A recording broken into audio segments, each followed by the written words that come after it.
The debt crisis. Negative watch. One of the benefits of a holiday is the perspective it can bring. It is easy, stuck in the office, to be immersed in the daily headlines and to miss the bigger picture. But I return to find that Greece is being dragged close to restructuring its debt, while the US credit rating has been placed on negative watch by S&P. S&P has said that we believe there is a material risk that US policymakers might not reach an agreement on how to address medium and long-term budgetary challenges by 2013. If an agreement is not reached and meaningful implementation is not begun by then, this would, in our view, render the US fiscal profile meaningfully weaker than that of the peer AAA sovereigns. It is 3 years since Bear Stearns was pushed into the arms of JP Morgan, and fundamental debt problem has not been resolved. The debt has been moved around but not eliminated.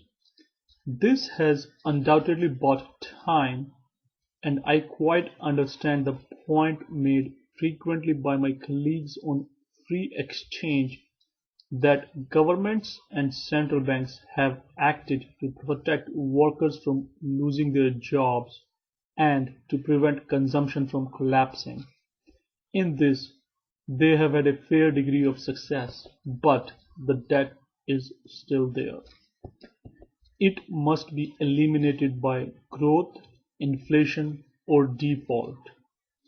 In the case of Greece, the growth option looked out of question, and the country cannot really generate inflation on its own because it does not control its money supply.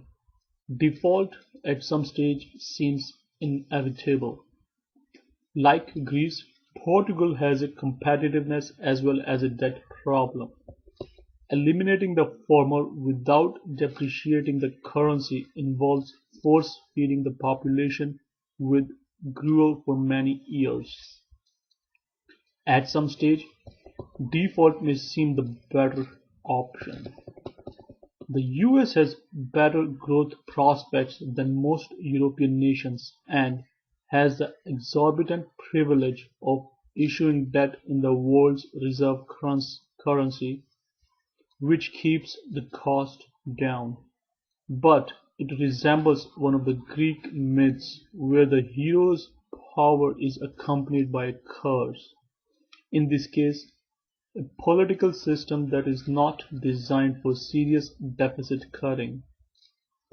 The world's dominant power tends to think its financial strength will never drain away. But Spain, having absorbed all that gold and silver from Latin America, still defaulted on its debts in the 16th century.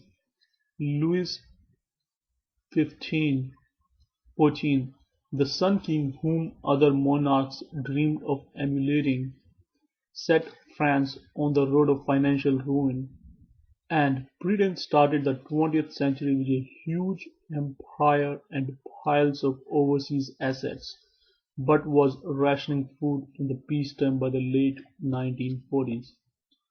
Daily headlines are almost irrelevant unless they bring us closer to discovering how the debt pile of the developed world will be eliminated in each country by growth, inflation, or default.